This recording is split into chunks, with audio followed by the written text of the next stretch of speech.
Assalamualaikum warahmatullahi wabarakatuh. Alhamdulillahirabbil alamin. Nahmaduhu wa nasta'inuhu wa nastaghfiruh. Wa na'udzu billahi min syururi anfusina wa sayyiati a'malina. May yahdihillahu fala mudilla lahu wa may yudlil fala hadiya lahu. Asyhadu an la ilaha illallah wahdahu la syarika lahu. Al-hayyul qayyum la ta'khudhuhu sinatun wa la naum. Lahul mulku wa lahul hamdu wa huwa ala kulli syai'in qadir. Wa asyhadu anna Muhammadan 'abduhu wa rasuluhu la nabiyya ba'dah. Wa ma yantiqu 'anil hawa in huwa illa wahyu yuha. Ma zagha al-basar wa ma tagha. Ma kadzaba al-fuadu ma ra'a. Ma anta bi ni'mati rabbika bimajnun. Ma anta bi ni'mati rabbika bikahinin wala majnun. Allahumma salli wa sallim wa barik ala Muhammadin wa ala alihi wa man tabi'ahu ila yaumiddin. Fa amma ba'. Ikhwati fillah, Imam Al-Ghazali rahimahullah, seorang ulama yang cukup terkenal. Beliau pernah menulis buku yang sebagian besar kaum muslimin membacanya. Buku itu adalah buku Ihya Ulumuddin. Artinya menghidupkan ilmu-ilmu agama. Ihya Ulumuddin. Sampai orang Mesir punya peribahasa tentang kitab Ihya Ulumuddin. Kata mereka, man lam yaqra al-ihya falaysa bi ihya.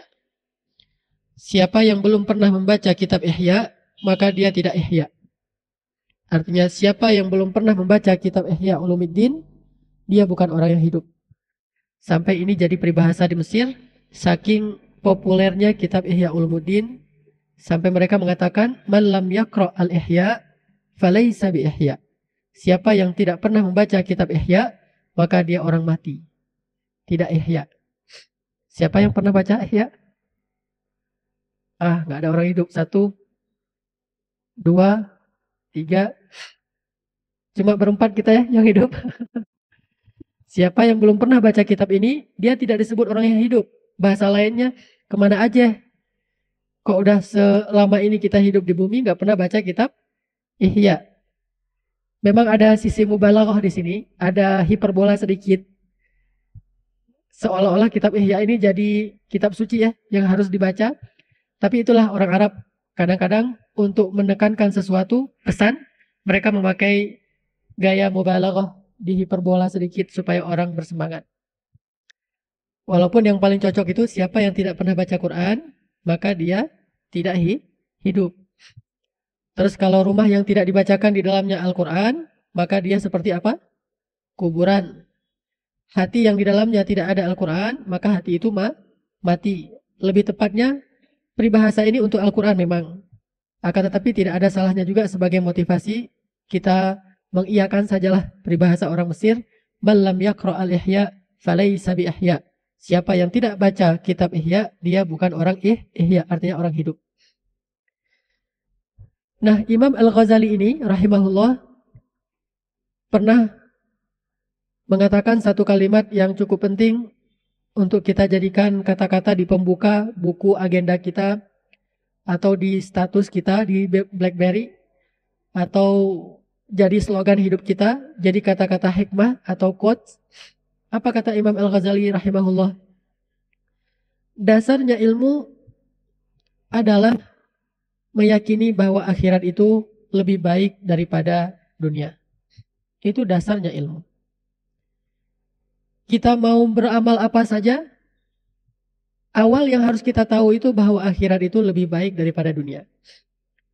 Kalau kita berpikir sebaliknya, bahwa dunia lebih baik daripada akhirat, maka langkah kita pasti akan tertatih.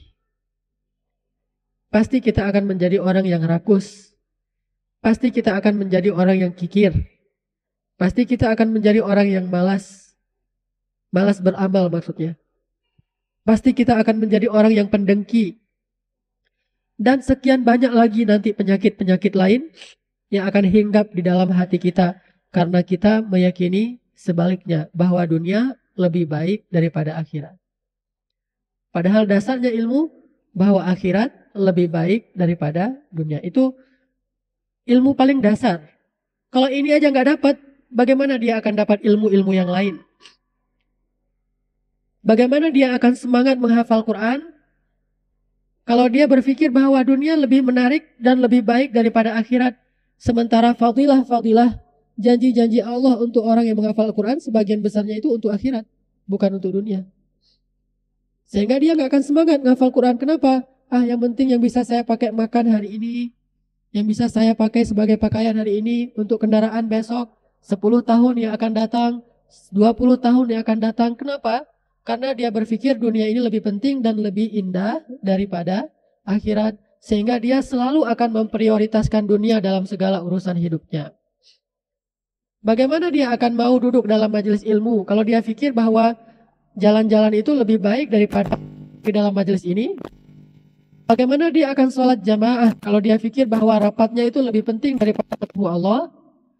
Bagaimana dia akan menutup aurat kalau dia berpikir bahwa dilihat orang lain dan dipuji itu lebih menarik daripada tidak terlihat kecantikannya dan dipuji oleh Allah? Makanya dasarnya ilmu itu adalah meyakini bahwa akhirat lebih baik daripada dunia. Ini kalimat yang sangat singkat, tapi kita harus belajar terus untuk bisa benar-benar meyakini ini dalam hati kita. Kalau enggak, kita kayak anak yang diajarkan rumus fisika atau IPA United, tapi dia nggak bisa baca tulis. Bukankah dasarnya ilmu untuk orang-orang yang sekolah itu adalah baca tulis?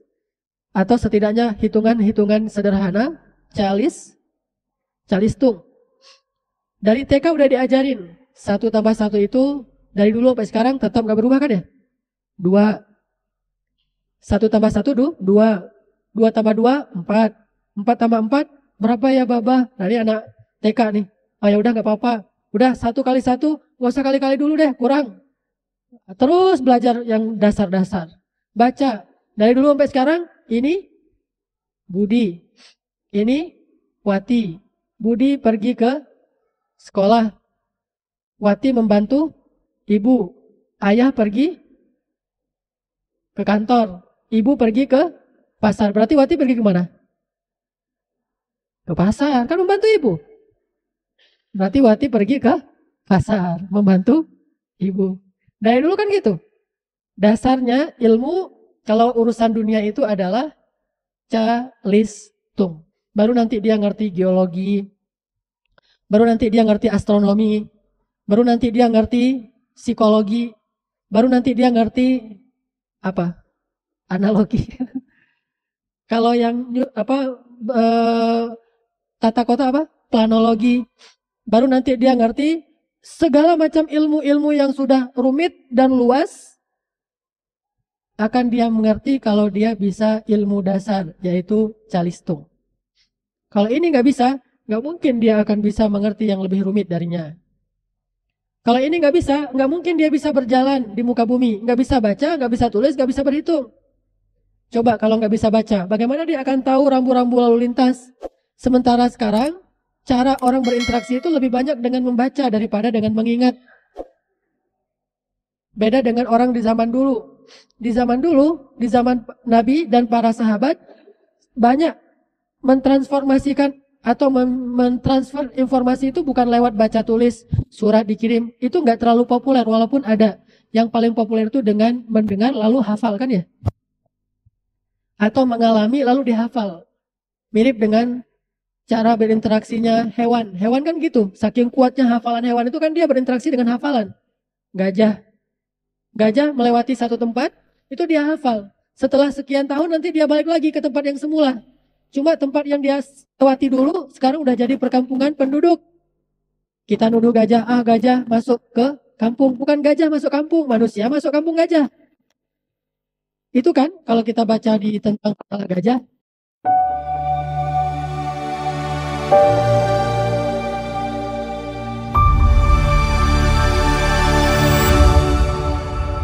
lewat jalan di depan Istiqomah nih. Dulu di sini hutan. Jalurnya gajah hijrah dari satu tempat ke tempat lain, mencari air, mencari tempat-tempat yang subur. Dia lewat sini nih. Hafal sama gajah. Dan itu dihafalkan kepada anak-anaknya. Antar anak-anaknya pas pulang lewat sini juga. Kita bilang, gajah masuk Istiqomah. Bukan, Istiqomah yang masuk ke areanya gajah. Itu terjadi di Aceh, terjadi di Lampung, terjadi di Thailand. Banyak gajah nyerang kampung, bahasanya salah. Kata para ahli lingkungan, orang yang menyerang tempatnya gajah. Mereka berinteraksi itu dengan hafalan, dengan intuisi, dengan insting. Kita sekarang zaman modern berinteraksi itu dengan membaca.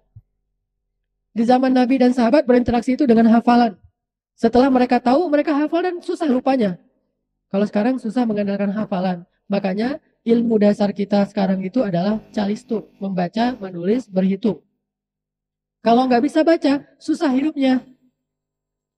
Kalau nggak bisa menulis, susah untuk mengutarakan keinginannya. Kalau tidak bisa berhitung, dia akan ketipu terus oleh orang lain. Makanya banyak ruginya kalau dia nggak bisa ilmu dasar, baca, tulis, hitung. Begitu juga dalam urusan agama, ilmu dasarnya meyakini bahwa akhirat itu lebih baik daripada dunia. Itu ilmu dasar banget. Itu ilmu dasar banget. Ini yang harus kita belajar dari awal harusnya. Bahwa kita belajar, betapa indahnya surga, betapa luar biasanya kehidupan di akhirat, betapa kekalnya di akhirat, betapa luar biasanya neraka, betapa mengerikan neraka, betapa panjangnya perjalanan mahsyar, betapa luar mengerikannya kubur dan segala macam. Itu harus punya banyak wawasan tentang itu ilmu dasar. Itulah yang menjadi motivasi kita beramal, menjadi penguat kita dalam kesabaran, menjadi goal kita dalam setiap kebaikan adalah memperoleh kebaikan akhirat. Ini ilmu dasar, kata Imam Al-Ghazali. Dan kata-kata beliau pun bukan kata-kata yang dari ide beliau sendiri, itu dari hasil penelaahan beliau terhadap Al-Quran. Di antaranya Allah berfirman di dalam surat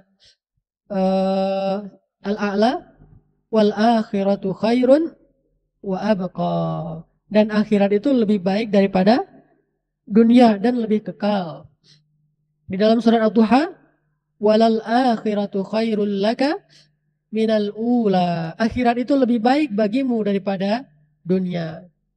Di dalam surat Al-Kahfi, wal baqiyatus salihat khairun 'inda rabbika thawaban wa khairun amala.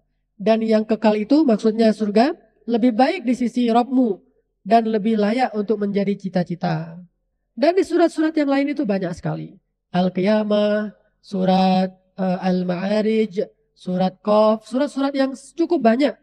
Walaupun bahasanya beda-beda, tapi intinya sama. Bahwa akhirat itu lebih baik daripada dunia. Inilah dasarnya ilmu. Ini yang harus kita tanamkan kepada anak kita kalau kita mau mendidik mereka dengan sistematis. Ini salah satu materi wajib untuk diajarkan kepada anak-anak. Coba sekarang cari materi ini di sekolah Indonesia ada. Bahkan di pesantren pun nggak ada materi ini. Nggak ada di pesantren. Materi bahwa akhirat lebih baik daripada dunia nggak ada. Paling-paling akhirat itu suruh hafal nama-nama surga. Suruh hafal nama-nama neraka. Terus udah gitu-gitu aja. Nggak ada pesan bahwa hafal doang tanpa pesan. Sama kayak menghafal nama-nama anbiya tapi tidak ada pesan. Apa untungnya saya hafal nama Nabi Adam? Ada pesannya harusnya. Nuh ada pesannya. Ibrahim ada pesannya. Semua itu kan mau'izah, nasihat. Tapi tidak dinasihatkan sekedar menghafal lalu dapat nilai 100. Siapa yang hari ini bisa menyebut nama Nabi bisa pulang duluan. Itu motivasinya coba. Motivasinya supaya bisa pulang duluan. Nggak salah, tetapi ada yang miss, ada yang masih terlewatkan di sini. Apa yang terlewatkan? Pesan dari ilmu. Bukan sekedar data dari ilmu, tapi pesan ilmu itu apa? Belajar sejarah, bukan cuma sekedar data-data sejarah. Nabi lahir di Mekah, tanggal 12 Rabiul Awal. Kemudian menikah dengan Khadijah, usia 25, Khadijah 40, dapat wahyu usia 40. Di mana? Di Gua Hira. Wahyu pertama, Iqra, hijrah ke Madinah. Terus apa lagi? Perang pertama, perang Badar, jumlah kaum muslimin 313. Jumlah orang munafik, orang kafir hampir 1000. Perang yang setelahnya yang kaum muslimin itu kalah, perang Uhud. Perang yang ada paritnya, perang Khandak, perang Ahzab. Ini catatan sejarah. Tidak ada pesan apa-apa. Tidak ada pelajaran apa-apa. Cuma catatan saja. Apakah itu yang disebut dengan belajar? Begitu juga orang belajar tentang akhirat. Apa yang kita tahu tentang akhirat? Bahkan catatan pun nggak ada, apalagi pesan. Hampir kita nggak ngerti akhirat. Padahal itu sesuatu yang hak. Al-jannatu hak. Wan naru hak. Wal hisabu hak. Wal qiyamatu hak. Al-haqqah. Semua itu benar. Dunia ini yang disebut dengan fana. Tidak benar-benar ada. Arti tidak benar-benar ada. Apa yang kita dambakan di dunia ini nggak benar-benar terwujud. Tapi semua yang Allah janjikan di akhirat itu memang ada. Tapi kita hampir nggak punya informasi tentang akhirat. Gimana lagi pesan? Informasinya aja nggak punya. Berarti umat Islam sekarang itu belajarnya udah nggak lagi ngikutin sunnah Nabi SAW. Bagaimana Nabi ngajarin kepada para sahabat, itu udah nggak diikuti. Yang diikuti adalah cara belajar yang liberal, sekuler. Walaupun muatannya atau materinya masih ada sentuhan-sentuhan Islam, pelajaran-pelajaran Islam, tetapi secara metodologi, kemudian dari tujuan dari belajar itu udah disekulerkan. Sehingga kita menjadi orang yang hanya membaca cover saja, membaca judul saja, tapi tidak tahu isinya. Sebutkan 10 judul buku yang terkenal. Gampang kan? 1 misalnya, judul buku yang terkenal, 7 Habits. 2, La Tahzan. 3, ASQ. 4, sebutkan 10 buku motivasi yang terkenal kita sebutkan. Tapi tahu nggak isinya apa? Nggak tahu. Cuma kulit saja. Sebutkan nama-nama malaikat. Tahu. Munkar, Nakir, Jibril, segala macam. Tahu nggak apa pesan dari nama-nama itu? Nggak tahu. Sebutkan nama-nama Allah yang mulia, yang kita hafal. Walaupun namanya sangat banyak. Ribuan bahkan nggak terhitung. Disebutlah Ar-Rahman, Ar-Rahim, dan segala macam 99. Tahu nggak pesannya apa? Nggak tahu. Berarti ini sama dengan menghafal judul-judul buku terkenal, tapi nggak pernah baca isinya. Itu kerjanya apa kalau kayak gitu? Kira-kira orang ini kerja apa kalau tugasnya menghafal judul-judul buku terkenal? Apa pekerjaannya? Jadi pegawai Gramedia. Ada buku ini, itu mah buku lama, udah nggak ada, dia tahu kan? Nah baca? Saya juga belum pernah, cuma baca sinopsisnya doang. Atau paling baca judul sama tagline-nya doang. Ini sama. Hafal nama-nama surat. Al-Fatihah, Al-Baqarah, Ali Imran, segala macam. Apa pesan dari Al-Fatihah? Nggak tahu. Berarti nggak ada pesannya kan? Begitu juga urusan akhirat. Begitu juga urusan surga dan neraka. Kita pikir anak kita udah pintar dengan menghafal nama-nama surga? Belum. Pesannya itu yang harus kita tanamkan kepada mereka. Apa pesannya? Akhirat lebih baik daripada dunia. Arti akhirat yang saya maksud di sini atau yang dimaksud Imam Al-Ghazali daripada dunia. Surga itu lebih baik. Cek. Bahwa surga itu lebih baik daripada dunia. Ini yang harus coba sungguh-sungguh deh. Terutama nih kalangan ibu-ibu sebagai mujahidah di rumah, murabbiyah. Kalau bapak-bapak nanti membantu. Ibu-ibu yang paling banyak kan berinteraksi dengan anak-anak. Coba ibu-ibu fokus banget cari sebanyak mungkin informasi bahwa betapa akhirat itu lebih baik daripada dunia. Lalu yakini itu, kemudian coba transfer pesan itu kepada anak-anak kita dari sejak dia kecil. Kalau ini bisa sampai, setelahnya semuanya mudah. Semuanya akan punya inisiatif sendiri. Dia punya kuah dorongan sendiri. Nggak perlu kita kejar-kejar dia untuk sholat. Kenapa? Dia yang tertarik kepada itu. Nggak perlu kita kejar-kejar dia untuk ngaji. Kenapa? Dia yang tertarik untuk itu. Nggak perlu kita absen dia puasa apa enggak hari ini. Atau kita ngintip-ngintip dia wudunya sambil minum apa enggak. Dia sendiri yang senang. Nggak perlu kita habis-habisan memantau dia karena dia tahu bahwa akhirat itu lebih baik atau lebih mengerikan daripada dunia. Surga lebih baik daripada dunia atau neraka lebih mengerikan daripada dunia. Kalau itu udah tertanam, udah nggak perlu kita terus-menerus memutabaah, terus-menerus melihat dia apa yang dia lakukan di kamar. Ini nggak akan terlalu repot kalau ini yang kita tanamkan. Tapi seiring dengan tantangan di luar rumah itu lebih besar, maka mujahadah kita juga harus lebih besar. Ketimbang di zaman sahabat yang tantangan di luar itu nggak sedahsyat sekarang. Sampai Nabi aja mengakui, nanti akan muncul masa di mana fitnah itu luar biasa, seperti potongan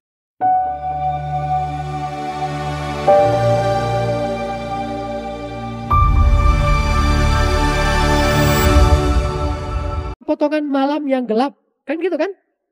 Artinya apa?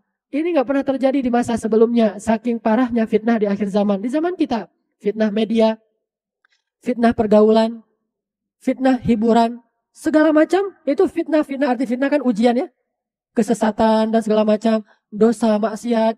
Ini semuanya luar biasa berkembangnya di zaman kita dan digandrungin oleh banyak orang dan cukup Cukup perkembangannya tuh cukup signifikan, maju sekali sehingga butuh jerih payah yang lebih luar biasa lagi daripada seorang ayah dan ibu untuk anaknya dibandingkan di masa Nabi. Sampai Nabi bilang akan muncul nanti satu zaman yang fitnahnya itu cukup banyak seperti potongan-potongan malam yang gelap.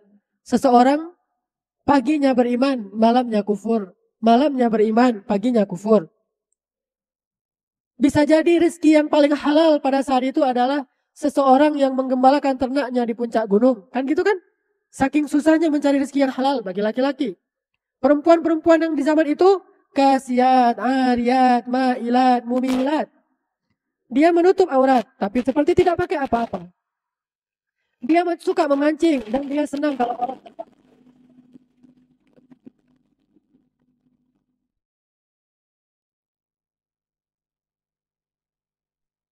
dan dia senang kalau orang lain terpancing. Ini zaman sekarang, makanya kita harus lebih sungguh-sungguh mendidik anak kita. Jihad ibu di zaman sekarang itu jauh lebih berat daripada zaman dulu. Kalau zaman dulu yang ujiannya nggak seberat itu aja, perempuan nggak mau bekerja demi mendidik anaknya. Apalagi zaman sekarang, udah berat fitnahnya seperti sekarang, perempuan bersaing dengan laki-laki dalam karir, bagaimana nanti akan jadinya generasi kita? Jangan selalu menyalahkan perempuan juga kalau dia bersaing dalam karir. Di satu sisi, ini ada kesalahan laki-laki. Kenapa? Banyak laki-laki yang tidak bertanggung jawab sebagai kepala keluarga. Dia tidak memberikan nafkah, dia tidak bekerja dengan maksimal, sehingga perempuan akhirnya terlantar. Saya beberapa kali punya pembantu gonta-ganti, rata-rata dia menjadi pembantu gara-gara suaminya itu gak bertanggung jawab. Baik masih ada hubungan suami istri atau udah cerai. Yang jelas suaminya gak menafkahi. Atau kalau udah suaminya meninggal, maka walinya tidak menafkahi. Kan perempuan itu harusnya gak ada alasan untuk bekerja. Kenapa? Kalau gak ada suami, ada wali. Siapa walinya? Ayah. Gak ada ayah, adik atau kakak yang laki-laki. Gak ada saudara laki-laki, paman. Gak ada paman, kakek. Gak ada kakek, pemerintah. Mau ngapain lagi? Pemerintah yang tanggung biaya kehidupan seorang perempuan kalau walinya gak mampu. Kalau gak ada suami dan gak ada wali, maka pemerintah yang nanggung. Kayak di zaman Umar. Ketika perempuan ditinggalkan suaminya syahid, jihad, maka akhirnya yang kebutuhannya itu ditanggung oleh Amirul Mukminin. Baru nanti dia bisa fokus mendidik anak-anaknya. Maka wahai para rijal, laki-laki, kita harus berjuang dalam urusan nafkah. Dan ibu-ibu jangan remehkan masalah itu. Ibu-ibu akan kelabakan kalau laki-laki itu malas. Gak akan bisa mendidik anak, tidak bisa nyaman-nyaman di rumah, karena berpikir bagaimana mendapatkan uang. Itu lebih sulit bagi perempuan malah. Dan fitnahnya lebih banyak. Kalau perempuan harus banyak berinteraksi dengan laki-laki. Idealnya ini nih yang kerja habis-habisan. Yang ini biar aja berdandan dan mendidik anak di rumah. Berdandan untuk suami dan mendidik anak di rumah. Santai. Tapi uangnya tercukupi. Kalau ternyata kurang setelah dia berusaha, bersabarlah. Ali pun kurang. Umar pun kurang. Abu Bakar kurang juga. Rasul apalagi bahkan kurang. Padahal beliau yang paling mulia. Tapi kadang-kadang ada yang ceritanya kayak Abdurrahman bin Auf, kayak Utsman bin Affan itu kan 1-2 ya. Sebagian besarnya malah kurang. Bersabarlah. Jangan, kecuali kalau ini nggak mau kerja nih. Oke kita kerja. Tapi kalau ini udah kerja habis-habisan ternyata masih kurang. Ya sudah kita bersabar. Fokuslah dengan 2 hal tadi. Suami dan anak. Dan salah satu materi yang harus kita ajarkan kepada anak kita tadi. Walal akhiratu khairul laka wahai anakku minal ula. Sesungguhnya akhirat itu bagimu wahai anakku lebih baik daripada dunia. Ini PR besar. Inilah rahasia kenapa anak-anak kecil di Palestina, di Suriah itu kuat menghadapi ujian yang luar biasa beratnya. Anak-anak Suriah, mereka bilang apa? Hasbunallah, hasbunallah, wal akhiratu khairun wa abqa, wa ma indallahi khair, kata anak-anak Suriah. Cukup bagi kami Allah, cukup bagi kami janji Allah. Kami tidak butuh janji-janji manusia. Sesungguhnya akhirat itu lebih baik dan lebih kekal. Sesungguhnya balasan Allah itu lebih baik. Mereka angkat tangan kayak gini, anak kecil. Sambil Mereka dalam keadaan rumahnya udah hancur, sambil gendong adiknya karena ayah dan ibunya udah meninggal dibunuh. Tapi mereka bilang, Allah, Allah, Allah, rame-rame, serentak. Kenapa bisa punya mental sekuat ini? Jadi tough, jadi tangguh. Kenapa? Memangnya mereka belajar motivasi di mana? Ikut training apa? Enggak. Kita ikut training nangis-nangis di ruang itu, keluar dari situ lemah. Air matanya udah habis, tapi tenaga nggak ada. Kenapa? Kita hanya bersandiwara saja dengan adegan-adegan hidup. Mereka benar-benar belajar inti dari ilmu bahwa akhirat lebih baik daripada dunia. Ini cuma sementara. Ujian kami ini cuma sementara. Perang ini cuma sementara. Musibah ini cuma sementara. Kelaparan ini cuma sementara. Panas ini cuma sementara. Nanti yang kekal di akhirat. Maka kami bersabar karena ini cuma sementara. Mereka yakin itu. Itulah dasarnya ilmu mereka. Selain mereka punya puncak ilmu juga. Jadi punya dasar ilmu, fondasi, punya puncak ilmu, yaitu atapnya. Apa puncak ilmu? Nabi Shallallahu Alaihi Wasallam bersabda, Rasul hikmah, puncaknya ilmu, makhafatullah, takut kepada Allah. Itu puncaknya ilmu. Kalau kita gabung, dasarnya ilmu itu adalah akhirat lebih baik daripada dunia. Puncaknya ilmu itu mengenal Allah Subhanahu Wa Taala hingga muncul rasa takut dan ta'zim, mengagungkan Allah. Itulah puncak ilmu. Kalau kita singkat dengan dua kata, puncaknya itu akidah, dasarnya itu akhirah. Jadi akidah dan akhirah. Itu aja dua. Coba fokuskan dua hal ini nih. Inilah sebaik-baik pendidikan. Dia boleh nggak sekolah, tapi ini nggak boleh terlewatkan. Karena nggak semua orang kan cita-citanya berkarir ya. Anak saya yang Aisyah, cita-citanya pengen jadi animator. Dia senang ngelukis. Saya bilang, kan dia suka nonton film Ipin Upin. Nanti Aisyah buat tuh film dakwah kayak Ipin Upin, diarahkan ke arah dakwah. Karena emang ini hobi dia. Kalau udah ngelukis, saya bandingkan dengan diri saya, waktu seusia dia kelas 2 SD, lukisan saya itu hancur-hancuran, cuma ada gunung, matahari, awan, pohon. Kan standar ya. Pertama yang dibuat apa? Gunung langsung. Terus di tengah-tengahnya, matahari, ceret-ceret. Udah gitu awan, udah gitu ada pohon, ada rumah, itu pun udah bagus banget kalau gitu. Ini udah luar biasa kalau menurut saya, karena dia punya bakat. Ya udah saya biarkan dia dengan bakatnya, bisa berjam-jam, nggak akan rasa capek. Tapi kalau disuruh baca, nulis, atau ngitung-ngitung, dia gampang capek. Bukan itu bakatnya. Udah, animator. Dia mau sekolah, ya sekolah. Kadang-kadang pengen libur, nggak apa-apa. Tapi jangan sering-sering juga. Pokoknya jangan buat dia terbeban dengan karir sekolah. Nilainya berapa? Yang penting jangan jelek-jelek amat juga. Nggak harus ranking 1. Karena saya tahu kemana dia akan mengarah nanti ke depan. Yang kedua, pengen jadi chef. Pengen jadi chef. Kalau mamanya masak, dia pasti bantu-bantu apa segala macam. Mau masak apa? Mau masak pizza, burger. Kan dia yang tahunya yang masih kayak gitu-gitu. Akhirnya, ya udah, kamu masak aja. Terus pengen apa? Jualan. Saya beliin kulaan grosir, grosir di pasar, kayak ciki-cikian, terus dijual sama dia di sekolahnya, dapat satu tempat di gede itu bisa dapat 2.000 untung, lumayan. Entrepreneurship kan dari kecil. Sekolahnya ya terserah dia senang dia sekolah, nggak senang dia di rumah aja. Nah ini, tapi jangan ditiru. Ini sekedar sharing bahwa ini bukan hal besar. Betapa orang stres gara-gara ujian nasional, mau ujian naik kelas stres.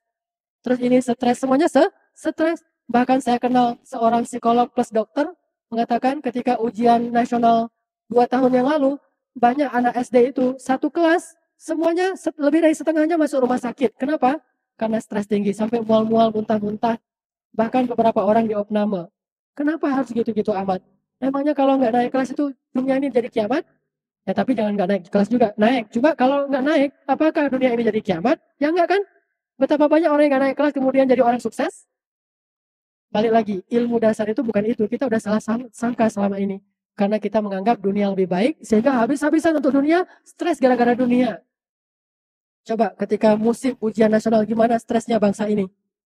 Di TV dialog tentang kurikulum, tentang kesalahan ini, kesalahan teknis ini, soal bocor, segala macam. Kemudian ada anak yang sampai di penjara pun dia harus ikut ujian.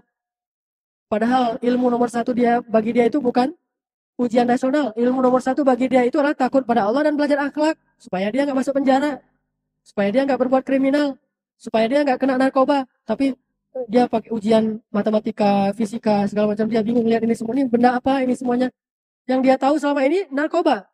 Kita udah salah. Kita pikir dunia inilah segalanya. Sehingga ketika gagal di ujian nasional, habislah dunia saya.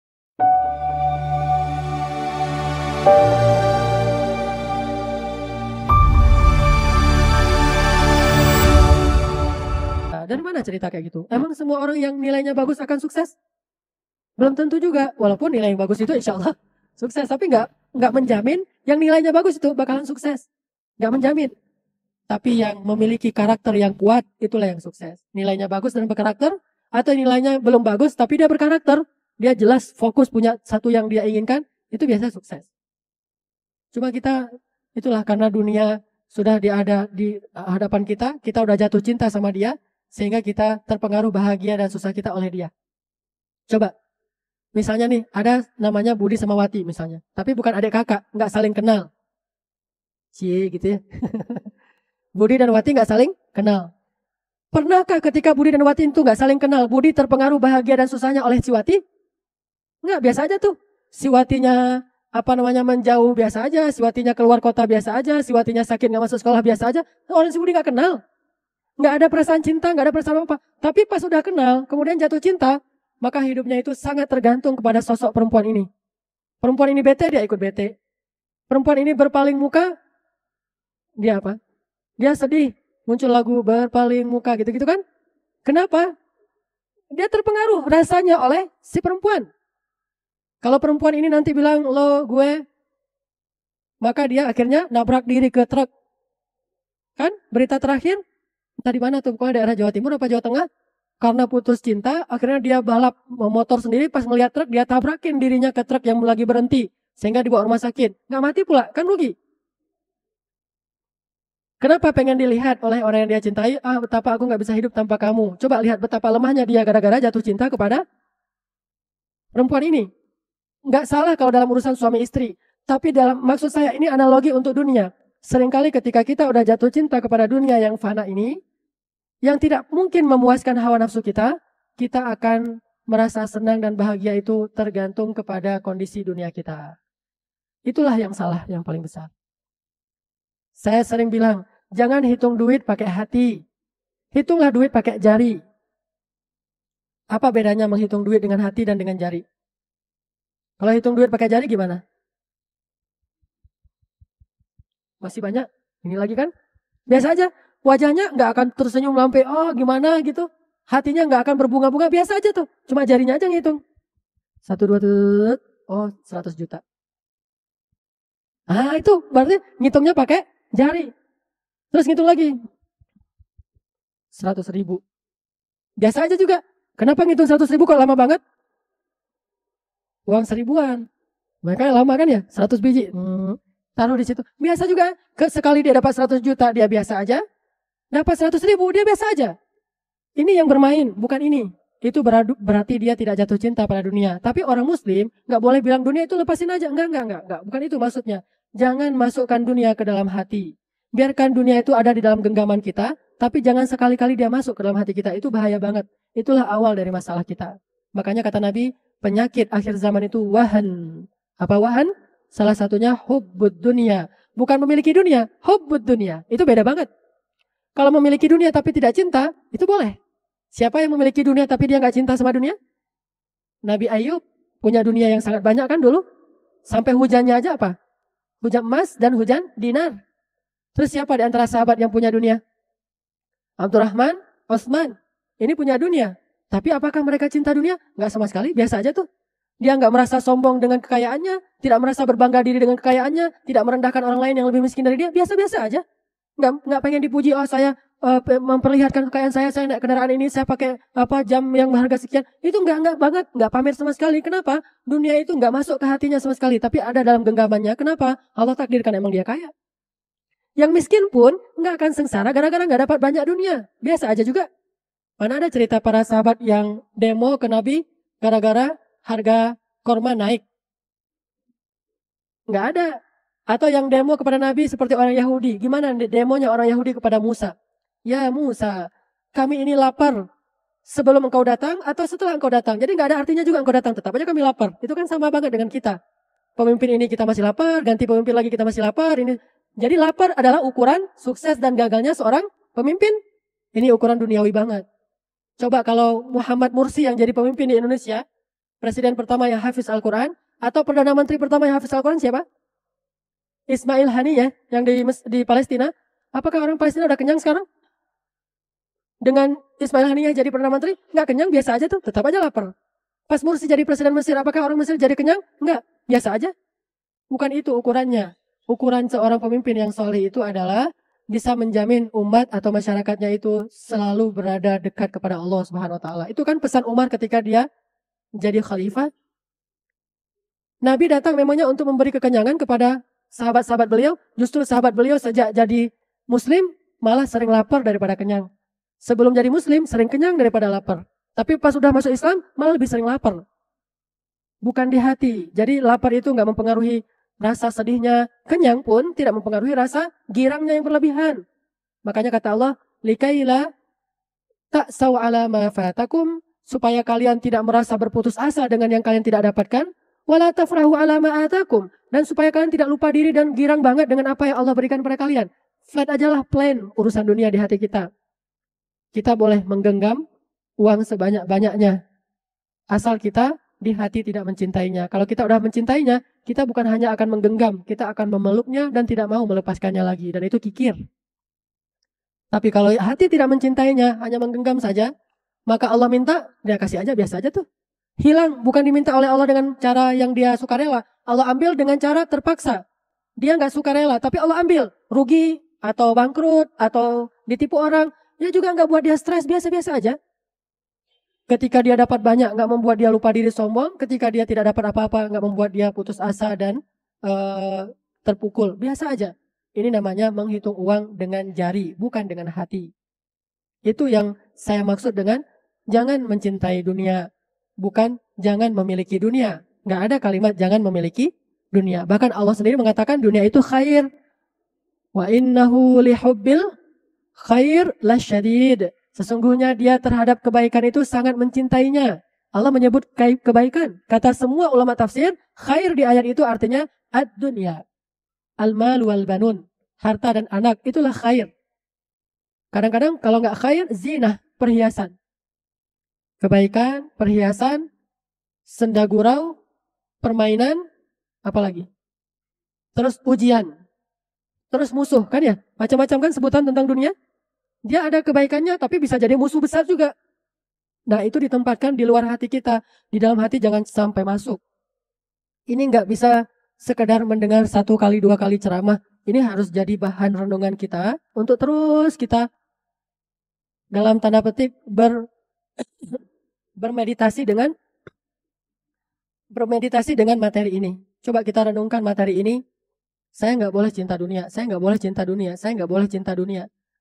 Saya harus cinta akhirat. Akhirat itulah yang mempengaruhi senang dan susahnya saya. Akhirat itulah yang membuat saya hari ini tersenyum atau cemberut. Maksudnya, kalau hari ini saya bisa beramal soleh, saya senang. Kalau hari ini saya bisa berjuang di jalan Allah, saya senang. Kalau hari ini saya bisa sholat subuh berjamaah, saya senang. Tapi kalau hari ini saya bangunnya telat, saya sedih. Kalau hari ini saya nggak bisa sholat tahajud, saya sedih. Kalau hari ini saya nggak bisa sedekah, saya sedih. Itu baru orang yang hatinya dipengaruhi oleh akhirat, tidak dipengaruhi oleh dunia. Dan insya Allah kalau hatinya udah dipengaruhi oleh akhirat, nggak ada penyakit dengki, sombong, itu nggak ada. Kenapa? Itu musuhnya akhirat, musuhnya surga. Nggak mungkin itu akan ada di dalam hatinya. Kita coba belajar membuang cinta dunia dalam hati kita. Walaupun dunia masih tersisa banyak di tangan kita. Tapi jangan sampai dia masuk ke dalam hati. Tadi juga sama. Urusan dengan pasangan, dengan anak, dengan harta, dengan pekerjaan, dengan orang lain. Kalau semuanya kita niatkan karena akhirat, maka kita tidak akan terpengaruh oleh kondisi-kondisi duniawi, bahagia atau sengsaranya kita. Tapi kita terpengaruh oleh kondisi ukhrawi. Coba, ini benar-benar coba dimasukkan ke dalam hati kita. Apa kata Ali bin Abi Thalib? Ya dunia, talaqtuki salas. Wahai dunia, aku telah mentalak kamu dengan talak 3. Itu kata Ali bin Abi Thalib. Ya dunia, talaqtuki salas. Wahai dunia, aku telah mentalak kamu dengan talak 3. Apa arti talak 3? Udah nggak bisa balik lagi kan? Mau balik itu susah, harus muter-muter dulu ke tempat yang lain. Udah susah baliknya, udah talak 3. Makanya kalau seorang laki-laki bilang, aku talak kamu dengan talak 3, itu langsung jatuh 3. Tapi kalau dibilang, aku talak kamu 1. Aku talak kamu, aku talak kamu. 3 kali. Jatuhnya berapa? 1. Yang pertama saja. Yang kedua dan ketiga nggak jatuh. Kenapa?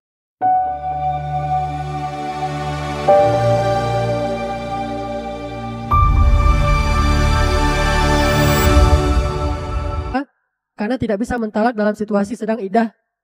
Kan dia udah mentalak tuh. Dan dia udah jadi perempuannya udah jadi iddah. Statusnya sudah ditalak. Nggak bisa ditalak lagi kan? Sehingga kalau aku talak kamu, aku talak kamu, aku talak kamu, itu jatuhnya cuma sekali. Walaupun 1000 kali jatuhnya cuma sekali. Tapi kalau dibilang aku talak kamu, talak 3, jatuh 3-3-nya. Makanya kata Ali, ya dunia, tolak tuki salas. Wahai dunia, aku talak kamu dengan talak 3. Nggak mau basa-basi. Kenapa nggak mikir? Siapa tahu nanti berubah pikiran. Makanya justru karena itulah dia nggak mau berubah pikiran. Langsung talak 3 aja deh. Susah kan melupakan seseorang yang kita cintai? Susah nggak? Nggak tahu, Ustadz belum pernah. Oh ya. Tapi benar susah. Emang Ustadz udah pernah? Nggak katanya. Melupakan seseorang yang kita cintai itu susah. Harus panas dingin dulu. Kayak siapa? Kayak Zainuddin misalnya. Hayati gitu-gitu kan ya. Susah melupakan orang yang dicintai. Panas dingin, sakit, segala macam. Saya dulu suka baca sastra kan. Karyanya Hamka, Tenggelamnya Kapal Van der Wijk. Ternyata akhirnya difilmkan. Lebih enak baca bukunya. Itu susah banget sampai benar-benar melankolis. Jatuh habis-habisan. Terpuruk habis-habisan. Padahal cenah dia itu kiai di Padang. Seorang santri. Tapi bisa hancur sehancur-hancurnya. Gara-gara ingin melupakan orang yang dia cintai. Memang berat. Begitulah melupakan dunia. Emang berat, nggak gampang. Tapi harus diusahakan, belajarlah untuk bisa melupakan dunia. Karena kita emang udah terlanjur jatuh cinta sama dunia. Tapi dunia nggak pantas. Dunia nggak pantas untuk dicintai. Walaupun kita udah terlanjur jatuh cinta sama dunia. Jujur, kalau saya pribadi mengatakan, saya terlanjur jatuh cinta sama dunia. Makanya sedang belajar untuk melupakan dia. Saya udah bilang ke dia, dunia lo gue N. Di hati ya, dunia, lo gue, N. Tapi ya namanya cinta gimana?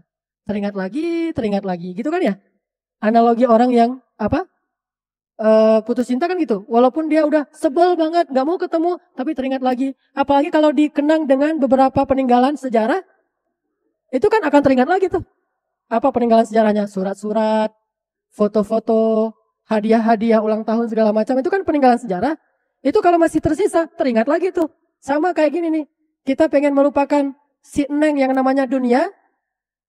Kan dunia itu Neng. Neng itu apa sih? Perempuan yang belum menikah. Kalau yang sudah menikah bahasa Sundanya apa? Cek.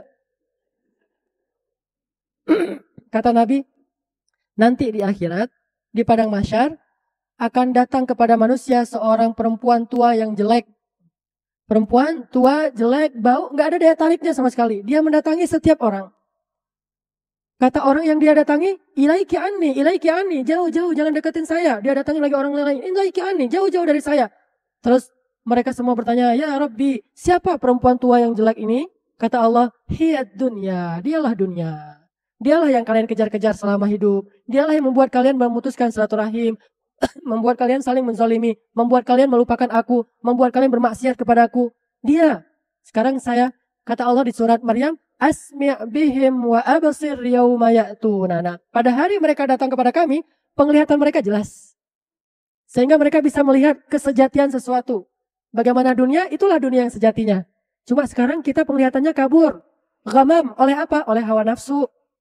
Oleh bisikan syaitan. Sehingga kita nggak bisa ngelihat dunia yang aslinya. Kita bilang dia Neng, padahal dia bukan cek juga sih, udah nenek-nenek. Apa bahasa Sundanya? Nini, itu tuh. Kita bilang neneng, padahal dia nini. Kenapa kita selama ini mengatakan dia neng? Karena kita kabur, nggak bisa ngelihat dengan jelas. Nanti di akhirat kata Allah di surat Maryam, asmi' bihim, pendengaran mereka jelas, wa absir, dan penglihatan mereka jelas. Sehingga kalau mereka melihat dunia, mereka nggak mau, ilaiki ani, jauh-jauh. Kenapa? Karena mereka udah melihat dunia yang aslinya seperti apa. Makanya kita sekarang bilang, susah ya ngelupain si Neng ini. Terus ingat lagi, apalagi kalau tadi itu ngelihat ada peninggalan-peninggalan sejarahnya si Neng. Neng apa namanya? Neng dunia. Neng dunia. Dunia ini nama bahasa Arab, kemudian jadi bahasa India, jadi bahasa Indonesia. Orang India kan juga jemputnya dunia kan ya. Orang Indonesia juga jemputnya dunia. Tahu arti dunia? Tempat yang rendah. Atau tempat yang dekat. Dua-duanya benar. Dekat dan rendah. Dekat dengan kita karena kita hidup di sini. Dan rendah. Sedangkan langit itu sama. Tempat yang tinggi. Kalau dunia rendah. Segala yang ada di dalamnya rendahan semuanya. Kecuali kalau dia terhubung kepada langit. Laqad khalaqnal insana fi ahsani taqwim tsumma radadnahu asfal. Kami taruh dia di aspal. Bahasa Arabnya asfal, bahasa Indonesianya aspal juga. Apa arti aspal? Tempat yang diinjak-injak. Itu aspal karena kita nggak bisa bilang F akhirnya aspal. Siapa bilang itu fitnah? Jadi Allah bilang asfal, kita bilang aspal. Itu bahasa Arab. Jangan pikir orang Indonesia itu punya bahasa sendiri. 90% bahasa kita itu Arab. Kita jelek-jelekin orang Arab, padahal kita belajar bahasanya dari orang Arab. Semua kita bisa bahasa Arab. Asfal, apalagi tamasya, apa banyak kan? Saya nggak ingat. Tapi kalau saya lagi ngajar bahasa Arab, oh ini bahasa Indonesia, oh ini bahasa Indonesia. Murid-murid, banyak lah. Nah intinya, pada dasarnya manusia itu kalau ngebumi banget, itu aspal. Illa kecuali alladzina amanu, sama langit. Wa amilus solihat, ajaran langit. Falahum ajrun ghairu mamnun atau watawasau bil haq watawasau bisab. Kalau dia terhubung kepada ajaran langit, baru dia menjadi tinggi. Kalau enggak, dia aspal banget. Dia rendahan banget, dunia banget. Makanya dunia itu enggak pantas dicintai. Walaupun kita boleh memiliki. Bukan pantas dimiliki, boleh dimiliki tapi enggak boleh dicintai. Boleh memiliki dunia karena Allah sendiri yang menghalalkannya untuk kita. Wala tansa nasibaka minat dunia. Jangan lupalah nasib kamu. Nasib coba. Itu nasib bahasa Arab. Cuma kita kurang fasih menyebutkannya. Bukan nasib aslinya. Nasib. Bukan nasib. Nasib. Nasib itu artinya bagian. Ah udah nasib saya. Udah bagian saya. Kita aja nasib kita pikir takdir. Bukan. Wala tansa nasibaka minat dunia. Nasibak. Nasib kamu. Nasib kamu. Kita bilang nasib. Artinya jangan lupa juga dengan dunia. Jangan juga kita buang semua dunia. Bahkan ada sahabat saking bencinya dengan dunia, pengen nyedekahin semua hartanya. Kata Nabi, kamu punya anak dan istri? Punya. Maka jangan semuanya. Ya udah kalau gitu Nabi setengah aja boleh nggak? Jangan, itu banyak. Kalau gitu sepertiga aja. Ah itu juga udah banyak. Tapi udahlah, nggak apa-apa. Siapa dia? Sa'ad bin Abi Waqqas. Saking nggak bolehnya kita buang semua dunia. Karena ada yang punya amanah. Ada yang punya hak di tubuh di pundak kita. Siapa? Anak kita, istri kita, keluarga kita, dia punya hak. Makanya kita nggak boleh buang semuanya. Kasih ke mereka. Jangan kita pegang sendiri. Nah ini pesan untuk bapak-bapak laki-laki nih. ATM-nya jangan gemuk-gemuk amat. Saldonya jangan banyak-banyak amat. Kasih aja ke sini nih. Kalau ada uang, kasih langsung. Ada uang, kasih langsung. Kita nggak usah pegang duit banyak-banyak. Kenapa? Kalau nanti kita meninggal, kita akan masuk surga 1000 tahun lebih cepat dari mereka yang kaya. Kenapa? Orang miskin lebih cepat masuk surganya 1000 tahun daripada orang kaya. Jadi ATM-nya kayak banyak, ntar hisapnya kelamaan. Udah aja langsung ditransfer, beli rumah atas namain istri, beli kendaraan atas nama istri. Kita tak punya apa? Gak punya apa-apa. Kan istri gak mungkin ceraiin kita. Istri mungkin kita ceraikan, tapi istri gak mungkin menceraikan kita. Dia bisa menceraikan kita kalau kita berkehendak itu. Makanya udah kasih aja ke mereka, gak usah khawatir. Kita gak punya apa-apa. Nanti meninggal, warisan gak ada, kecuali mungkin warisan cuma 1 juta. Siapa juga yang memperebutkan 1 juta kan? Udah itu aja warisannya. Pas hadap Allah. Mana harta kamu? Ini ya Allah cuma 1 juta. Ya udahlah, daripada lama-lama masuk surga. Kan enak. Jadi ATM jangan banyak-banyak. Alhamdulillah, sekarang ATM saya udah nggak banyak. ATM-nya cuma 1. Kartunya cuma 1. Isinya juga nggak ada. Hampir nggak ada maksudnya. Semuanya saya kasih beli. Misalnya ada rumah kecil, saya kasih nama istri saya. Ada mobil untuk kebutuhan sehari-hari, saya kasih atas nama ini untuk kamu, ini untuk kamu. Terus saya nggak punya apa-apa. Hanya untuk 1 bulan hidup, itu yang saya pegang. Memang itu harus dipegang laki-laki ya, biar dia punya izah juga lah. Masa dia minta dari istri, ntar kalau butuh apa-apa ya, mah, duit dong, ini gak ada uang bensin, nggak enak kan ya? Jadi kita pegang. Tapi setelah itu habisin. Kalau tiba-tiba meninggal, nggak punya apa-apa kan enak tuh. Meninggal sebagai orang miskin. Sahabat tuh kayak gitu tuh. Coba baca kisah-kisah sahabat, rata-rata kalau mereka meninggal, mereka pengen hartanya dihabisin dulu, biar mereka statusnya nanti nggak bertanggung jawab di hadapan Allah. Itu enaknya. Kenapa ada ilmu waris? Bagi mereka yang gak sempat menghabiskan harta semasa hidup. Berlakulah ilmu waris. Sahabat jarang pakai waris-warisan. Kenapa? Udah gak ada yang bisa diwarisin. Apa juga ngewarisin apa? Gak punya apa-apa. Abu Bakar sebelum meninggal ngapain? Dia panggil Aisyah, dia panggil Asma, dia panggil Abdurrahman, anak-anaknya dipanggil, wahai anak-anakku, wahai Aisyah, kembalikan harta yang kemarin.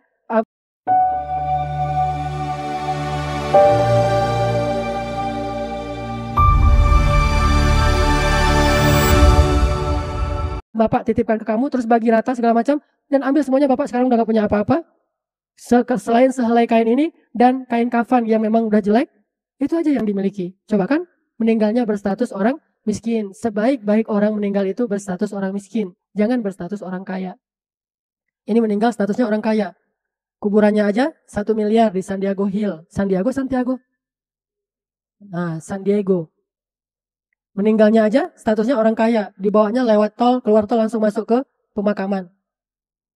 Terus juga kerandanya 300 juta.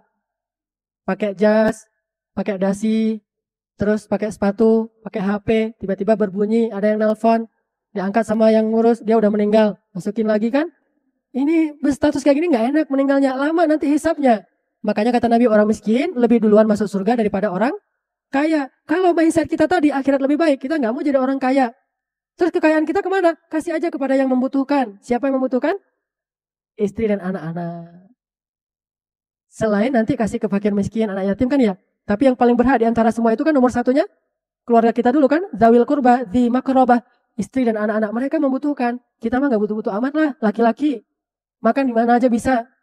Nggak perlu harus bagaimana gitu. Lagian istri pasti insya Allah akan nyediain makanan yang enak kalau kita ngasih ke mereka yang mereka butuhkan. Makanya ini pesan ya bagi suami, bagi ayah, jangan punya saldo banyak-banyak. Kasih aja ke sini. Ibu setuju? Setuju. Jangan banyak harta, jadilah orang miskin. Dan cintailah kemiskinan. Kalau kita bisa mencintai kemiskinan, dan sukarela jadi orang miskin itu lebih enak kan ya, daripada nasib jadi orang miskin. Lebih enak kita sukarela jadi orang miskin. Saya mah miskin. Coba, jarang kan ada orang bilang gitu. Yang ada, saya mah miskin. Yang kaya, saya mah kaya. Sekarang balik, saya mah kaya. Mana ya? Itu baru keren. Ustadz, saya mau curhat. Saya ini khawatir Ustadz, risau, gak tenang. Kenapa? Ini Ustadz, uang saya terlalu banyak. Itu baru. Terus datang lagi, alhamdulillah Ustadz, saya mau tahadus bin ni'mah. Kenapa Ustadz? Saya jatuh miskin. Itu baru keren. Itu baru namanya wal akhiratu khairu wa abqa. Akhirat lebih baik daripada dunia. Terutama bagi laki-laki. Bagi perempuan, tentunya mereka punya banyak kebutuhan. Dan tidak dikatakan orang yang cinta dunia apabila dia memakai pakaian yang bagus, memakai kendaraan yang layak, rumah yang layak. Itu bukan cinta dunia. Karena Utsman pun pakai pakaiannya tuh bagus, bagus. Kenapa? Ketika ditanya, Utsman, kamu mah cinta dunia, pakaiannya bagus banget. Kata Utsman, aku mendengar Rasulullah SAW bersabda, Allah suka melihat bekas-bekas nikmatnya pada diri seorang hamba. Allah suka melihat bekas-bekas nikmat Allah pada diri seorang hamba. Jadi kalau Allah kasih nikmat, ya jangan kita sembunyiin, kita pakai dong. Biar Allah lihat. Walaupun Allah maha tahu isi hati kita. Sama kayak manusia, kalau dia kasih kita hadiah, kan dia pengen kita pakai kan? Itu maksudnya. Salah satu bentuk syukur itu adalah kita memperlihatkan nikmat Allah tanpa harus sombong. Itu. Soal hati lain lagi. Soal fisik lain lagi. Makanya jangan sampai dunia itu kita bawa ke dalam hati kita. Cukuplah di tangan kita saja. Orang mencangkul di sawah, pakai tangan aja deh. Gak usah pakai hati nyangkulnya. Capek.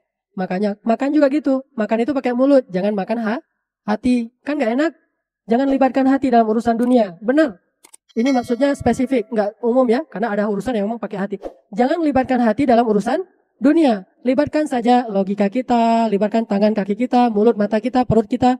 Jangan makan pakai hati. Arti makan pakai hati itu kita bahagia dan sengsara itu tergantung jenis makanan. Menunya apa hari ini Bu? Menunya cuma ikan asin. Akhirnya bete seharian. Ada orang kan yang minum pakai hati.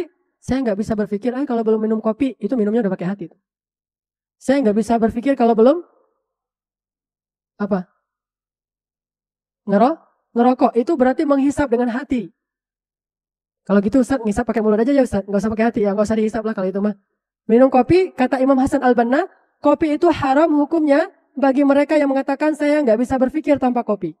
Itu jadi haram hukumnya kopi. Ini kata Hasan al-Banna. Walaupun nggak semua ulama berpendapat demikian, tapi setidaknya ini kan udah bergantung. Ketergantungan kepada benda kayak gini, makhluk, itu membuat kita jadi lemah. Coba kalau kita jihad dan gak ada kopi. Gimana cara ngatur strategi ya? Contohnya berat banget Ustaz, jihad. Ya emang kan tujuannya itu. Coba berjihad itu di Suriah nggak ada kopi coba. Orang pergi umroh aja nggak ada kopi, susah nyari kopinya kecuali kopi instan. Dia pengen kopi buatan istrinya. Saya punya saudara nih, tapi nggak usah disebut namanya. Ada saudara pergi ke rumah saya di Bandung. Dia tinggalnya di Jawa Timur, pergi ke Bandung. Cepat-cepat pengen pulang, kenapa? Karena dia pengen bikinin kopi untuk suaminya. Si ibu ini di Bandung, suaminya lagi masih di Jawa. Saya pamitnya mau pulang dulu. Kok baru sehari udah pengen pulang? Kasihan si bapak nggak ada yang bikinin kopi. Hah? Kenapa? Kalau nggak istrinya yang bikin kopi, dia nggak mau minum kopi. Dan kalau dia nggak minum kopi, dia nggak berangkat kerja. Coba saking parahnya. Kopi itu harus setiap pagi agar bisa berangkat kerja. Dan yang membuat kopi hanya istrinya saja. Di satu sisi ini adalah cinta juga mungkin ya. Tapi setidaknya ini sudah ketergantungan. Jangan gantungkan bahagia dan sengsara kita dalam urusan dunia. Itu nanti sengsara sendiri. Cobalah melupakan dia. Lupakanlah si Neng itu. Walaupun berat bagi kita, bertahap pelan-pelan, lama-lama pasti bisa dilupakan juga. Nggak ada orang yang nggak bisa ngelupain. Ayat Al-Quran aja bisa lupa, padahal itu nggak boleh dilupain kan? Apalagi sekedar manusia biasa, lupain aja. Bukan manusia lagi. Benda nggak jelas, namanya dunia, udah lupain aja. Tapi, walaupun kita lupakan, bukan berarti kita tinggalkan. Boleh kita miliki, tapi tidak boleh kita cintai. Wahai dunia, aku telah mentalak engkau dengan talak 3. Coba bilang itu dalam hati kita, atau pas sendiri bilang, dunia, aku sudah talak kamu dengan talak 3. Kata dunia, ya udah, aku cari yang lain. Kan banyak yang masih mau bersedia menjadi kekasihnya dunia ya. Ya udah terserah lu deh. Ya udah, yang penting gue sama lu. Ya, bilang aja gitu sama dunia, agak-agak gaul dikit nggak masalah. Yang penting intinya talak. Dunia, aku talak engkau dengan talak 3. Sehingga Ali bin Abi Thalib ketika beliau jadi khalifah, nggak mempengaruhi beliau itu gajinya kecil atau besar, nggak mempengaruhi kinerja beliau. Kenapa? Udah ditalak. Sama dengan kita, nggak mempengaruhi bayarannya kecil atau besar, ya tetap kita sungguh-sungguh. Kalau itu baik, ini namanya udah mentalak dunia. Tapi kalau kita bisa mencari yang lebih baik dalam urusan rezeki, pekerjaan, nggak apa-apa kita cari. Karena apa? Karena mereka butuh, bukan karena saya cinta. Tapi saya ingin memenuhi kebutuhan keluarga saya. Wafa itu memenuhi hak. Sifat wafa itu sifat orang mukmin. Saya ingin memenuhi hak istri saya, hak anak-anak saya, kebutuhan mereka. Bukan karena saya cinta dunia, enggak sama sekali. Saya sedih karena melihat mereka kekurangan, kelaparan, itu membuat saya sedih. Bukan karena saya lapar, biasa aja lah bagi saya kalau saya lapar. Tapi kalau mereka lapar, saya nggak kuat. Itu mungkin masih wajar lah, bertahap ya, sampai ke tingkat seperti Nabi Ibrahim alaihissalam, seperti Hajar, seperti Ismail alaihissalam. Ini baru namanya mereka mentalak dunia. Makanya ketika Ali dengan Fatimah hidupnya sangat terbatas, dari sejak mereka menikah itu kan acaranya udah nggak duniawi banget kan ya? Masih ingat gimana acara resepsinya Ali dengan Fatimah? Maharnya apa? Maharnya itu minjam ke calon mertua. Minjam kepada Rasulullah. Apa yang dipinjam? Baju perang. Ini maharnya. Terus acara pernikahannya berapa menu makanannya? Ada yupa-yupa, ada pecel, ada segala macam? Enggak, cuma satu menu, susu saja. Cuma susu. Terus pakaian pengantin perempuannya? Ada bekas tambalan sampai 14 bekas tambalan di pakaian pengantin. Itu pun enggak nyewa. Mana ada yang nyewain kayak gitu? Itu pun warisan dari ibunya yang mulia, yaitu Khadijah. Warisan Khadijah, perempuan yang sangat kaya jatuh miskin gara-gara dakwah. Kemudian mewariskan baju untuk Fatimah. Itu baju paling bagus. Kalau enggak bakal dipakai di hari itu kan. Baju paling bagusnya itu ada 14 tambalan. Coba, gimana baju sehari-harinya? Itu baju pengantin, 14 tambalan. Apakah setelah itu mereka acaranya tuh bete? Terus yang datang salaman, semoga sakinah, mawadah, warahmah. Orang Indonesia, sakinah, mawadah, warahmah. Sakinah apa orang acaranya kayak gini? Enggak kan? Biasa aja tuh. Tapi coba zaman sekarang, kalau enggak 1 miliar, itu anaknya enggak mau nikah. Tuh artis itu aja 2 miliar. Saya kalau belum jadi artis ya 1 miliar lah. Nanti kalau udah jadi artis baru 2 miliar. Mana ada cerita kayak gitu. Terus baju pengantinnya itu sampai 15 meter di belakang ketarik, keinjak-injak. Terus juga acaranya tuh harus di sebuah tempat yang megah, mahal. Terus juga kotak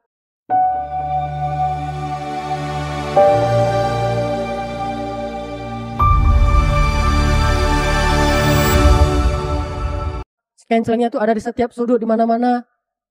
Terus yang lihat terus ada yang nungguin lagi kan ya.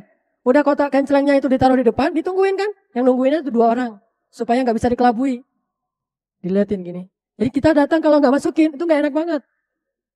Sehingga banyak kasus masukin juga cuma amplopnya kosong. Kan banyak tuh terutama di kampung-kampung. Bahkan saudara saya pernah ngalamin kayak gitu. Dari sekian banyak amplop setengahnya tuh kosong. Kenapa? Karena nggak enak ditungguin soalnya daripada cemberutin ya udah masukin. Padahal isinya kosong. Nah, ini kita terpengaruh bahagia dan tidak bahagianya hari pernikahan kita oleh berapa budgetnya dan berapa penghasilan dari budget itu nanti. Ini dunia. Sementara Ali dan Fatimah nggak terpengaruh tuh biasa aja. Walaupun Nabi juga gitu kan, Nabi beberapa kali menikah. Salah satu acara pernikahan Nabi yang paling lumayan besar itu nikah dengan siapa? Nikah dengan siapa? Yang paling lumayan lah acaranya. Siapa? Setelah Khadijah. Khadijah kan belum jadi Nabi. Setelah jadi Nabi, siapa acara pernikahan Nabi yang paling nyembelih onta, segala macam kormanya banyak? Siapa? Sofia. Orang Yahudi yang dinikahi Nabi setelah perang Khaybar. Kenapa acaranya gede-gedean? Karena pernikahannya baru menang perang. Dan perjalanan pulang. Dan banyak sahabat-sahabat yang ingin merayakannya. Akhirnya dipotonglah beberapa puluh ekor onta. Terus kormanya lagi banyak-banyaknya dibagi-bagi. Emang acara itu agak gede. Sementara yang lain sederhana-sederhana sekali. Aisyah itu sederhana. Terus juga Hafsah itu sederhana. Apalagi Ummu Salamah, apalagi Saudah. Semuanya sederhana. Apakah mengurangi kebahagiaan rumah tangga mereka? Enggak, biasa aja. Cuma sekali rumah tangga Nabi pernah ribut gara-gara masalah dunia. Itu aja langsung turun ayat coba. Sekali-kalinya langsung turun ayat.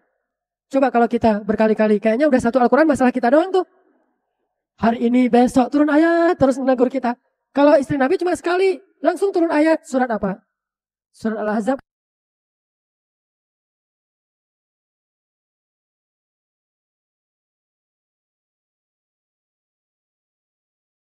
Bersabar, aku berikan kalian yang lebih baik. Maksudnya akhirat. Karena kalian tidak sama dengan perempuan-perempuan mukminah yang lain. Itu akhirnya mereka mengatakan, kami memilih pilihan Allah. Mereka taubat. Kalau enggak diceraikan sama Nabi. Itu satu-satunya kasus masalah nafkah. Sisanya udah enggak ada lagi. Itu aja langsung ditegur dari langit coba. Saking pentingnya masalah ini. Makanya kalau seorang istri senyumnya itu ukuran lebarnya senyum dia itu tergantung nafkah hari ini, itu nggak akan bahagia rumah tangga. Kalau nafkahnya misalnya 1 juta, 2 juta, 3 juta udah mulai kelihatan gigi. Kalau 10 juta, kan ada tuh yang minta misalnya 100 juta gitu kan ya. Saya pengen tiap bulan itu 100 juta. Kalau nggak 100 juta saya bete. Itu bahaya. Dunianya tuh nggak nyaman. Jangan menggantungkan bahagia kita pada nafkahnya suami. Suami juga jangan menggantungkan bahagia dan nggak bahagianya itu dari senyum istri. Walaupun dua-duanya penting, nafkah penting, senyum penting, tapi jangan gantungkan di hati. Saya ulangi lagi, itu boleh kita miliki, tapi jangan dijadikan asbab bahagia dan sengsaranya kita di hati. Itu nggak boleh. Makanya kata Nabi, ajaban li amril mu'min. Betapa mengagumkan orang yang beriman. Tidak ada orang yang kayak gini kecuali orang beriman. Kenapa? Kalau dia diberikan nikmat bersyukur, itu baik. Kalau dia diberikan ujian, dia bersabar, itu baik. Idza asabahu sarra syakara fakana khairan lah. Wa in asabathu dharra sabara fakana khairan lah. Wa laisa dzalika illa lil mu'min.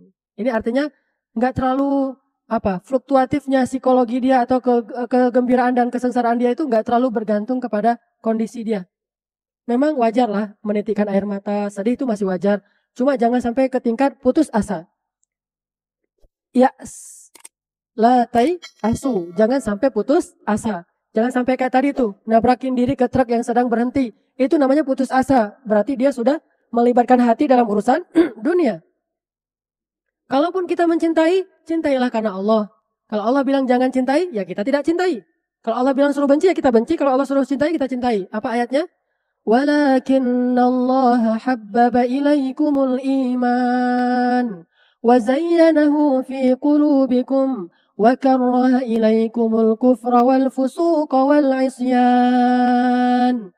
Allah membuat kalian cinta kepada keimanan, dan menjadikan rasa cinta itu indah di hati kalian dan menjadikan kalian benci kepada kekufuran, kefasikan, dan kedurhakaan, ulaika humur rasyidun. Itu baru namanya orang yang benar, kata Allah. Cinta dan bencinya itu diatur oleh Allah, bukan oleh hawa nafsu. Itu baru dia akan bahagia. Belajarlah dari situ. Belajarlah dari kata-kata Imam Al-Ghazali. Talak dunia seperti Ali bin Abi Thalib. Ya dunia, talak tuki salat. Setelah itu hidup Fatimah dengan Ali sangat sederhana ketimbang sahabat-sahabat yang lain.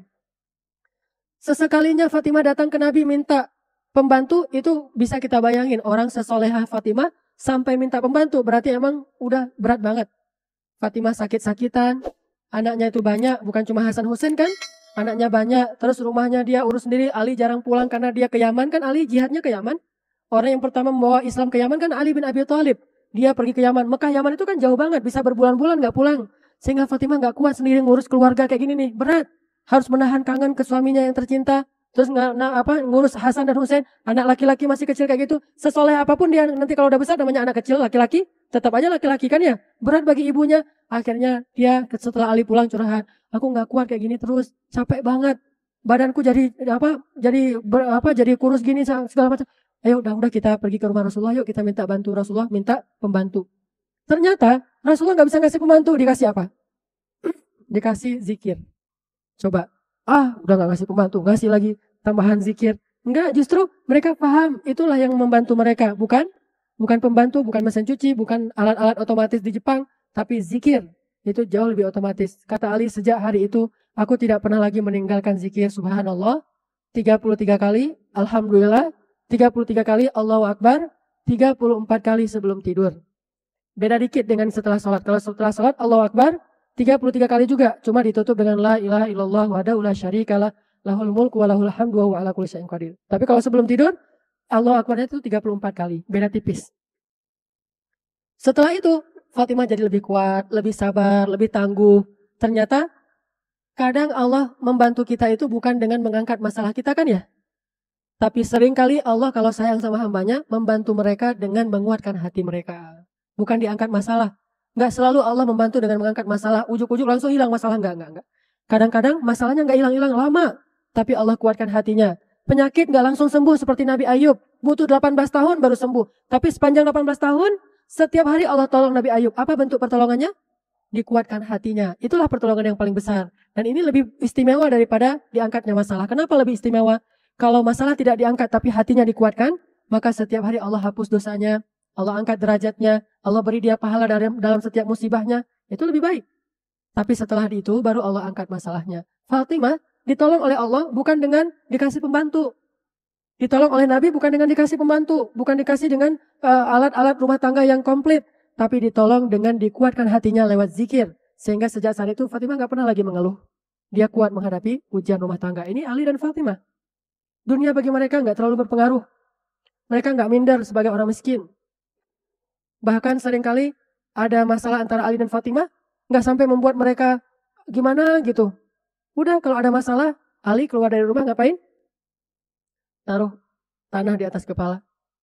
Terus dia duduk di bawah pohon bernasyid. Nah, gitu-gitu tuh. Ali tuh gitu orangnya. Orangnya soleh, banyak ilmu.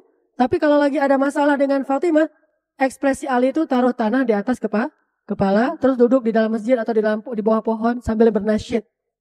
Pernah Ali lagi bernasyid dalam masjid, datang Umar. Ya Ali, kenapa kamu bernyanyi di dalam masjid? Kata Ali, ya Umar, sesungguhnya aku pernah melakukan hal yang sama dan waktu itu masih ada Rasulullah tapi beliau diam, berarti itu boleh. Bernasyid di dalam masjid itu aslinya boleh, walaupun jangan dijadikan masjid itu tempat nyanyi, bukan. Tapi boleh, misalnya nih, asal jangan kenceng-kenceng ya. Jangan teriak-teriak dalam masjid, sendiri gitu ya, lagi duduk. La isha illa ishal akhirah. Allahumma arham ansara wal muhajirah. La in qa'adna wa nabiyyu ya'malu fadhaka minnal amalul mudallalu. Itu kan bisa. Atau saya sering nyanyi lagu tentang penghafal Quran. Ya qari'al apa? Ya gimana sih?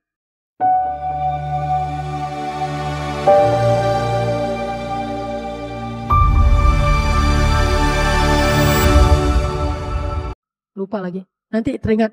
Dan itu kadang-kadang dinyanyiin di dalam masjid. Habis ngulang hafalan misalnya. Nggak enak kalau bilang kita capek ngulang hafalannya. Nggak boleh. Tapi yang namanya manusia, akhirnya udah selesai mengulang hafalan, pengen hiburan apa ya? Nasyid. Boleh. Ali juga beberapa kali pernah bernasyid di dalam masjid, ditegur sama Umar, kata Ali, aku pernah melakukan hal yang sama dan Nabi ada, dan Nabi diam, berarti boleh. Kenapa Ali bernasyid? Ngilangin masalah. Karena dia mungkin ada masalah dengan Fatimah, namanya juga rumah tangga kan ya. Sesoleh apapun tetap aja ada masalah. Nabi aja pernah menceraikan 2 istrinya, saking itu padahal Nabi udah soleh, istrinya pasti soleh banget, tapi tetap ada masalah. Ismail pernah menceraikan istrinya, Hajar dengan Sarah juga, dengan Ibrahim juga pernah punya masalah. Jangan pikir kakek dan nenek kita yang jadi cerita endless love itu siapa? Adam dan Hawa itu nggak pernah punya masalah, ada juga masalahnya. Walaupun jadi simbol cinta sejati kan ya, Jabal Cinta. Gunung Cinta di mana? Jabal Rahmah. Sampai banyak orang yang kemarin pas saya umroh ya, ada ibu-ibu bawa foto tetangganya. Saya bilang, panggilannya Binyai. Binyai ngapain bawa foto tetangga? Ini Ustadz, dia pengen ditaruh fotonya itu di Jabal Rahmah. Soalnya usianya 35 tahun, belum menikah. Jadi pengen ditaruh fotonya di situ biar kecantol gitu. Kecantol apa? Kecantol ontak kali ya. Ini simbol cinta, tapi tetap aja ada masalah. Secinta apapun tetap ada masalah. Jadi jangan heran kalau Ali dan Fatimah ini ada masalah, biasa aja lah. Memangnya dia malaikat. Nah, cuma cara bereaksi dan merespon masalah itu baik. Enggak sampai ribut-ribut sampai gimana gitu. Ya udah, Ali daripada ribut-ribut dia keluar, dia taruh tanah di atas kepala, dia bernasyid. Ngapain sih taruh tanah di atas kepala? Tanya aja sama Ali, saya juga nggak ngerti sampai sekarang. Cuma Nabi kalau ngelihat Ali udah taruh tanah di atas kepala, Nabi tahu banget, oh ini lagi ada masalah sama anak gue nih. Disamperin sama Nabi, ya abad turab, wahai bapak tanah. Panggilannya Ali, bapak tanah. Kenapa dipanggil bapak tanah? Karena suka taruh tanah di atas kepala. Nanti kalau lihat yang di sini pakai tanah di atas kepala, saya lagi nggak taruh tanah di atas kepala, jadi nggak ada masalah nih. Itu artinya mereka biasa-biasa aja lah dengan masalah dunia. Ada masalah dihadapin, ada nikmat disyukurin, gitu-gitu aja. Nggak sampai putus asa, sampai sombong, apa segala macam. Nggak. Karena dia sudah mengeluarkan dunia dari isi hatinya. Tersisalah di sini iman kepada Allah saja dan semua kebaikan-kebaikan di sisi Allah. Itu. Mudah-mudahan ini bisa memotivasi kita. Kesimpulannya cuma satu. Dasarnya ilmu, kata Imam Al-Ghazali rahimahullah, adalah belajar meyakini bahwa akhirat lebih baik daripada dunia. Sehingga kita selalu lebih memprioritaskan akhirat daripada dunia. Lebih mendahulukan akhirat daripada dunia. Kalau dia berbenturan, kalau enggak, dua-duanya boleh diambil. Mudah-mudahan bermanfaat. Wassalamualaikum warahmatullahi wabarakatuh.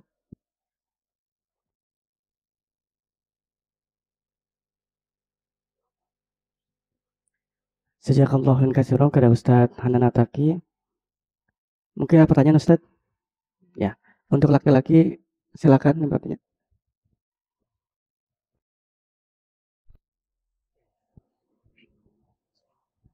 Bismillahirrahmanirrahim. Assalamualaikum warahmatullahi wabarakatuh, Ustaz.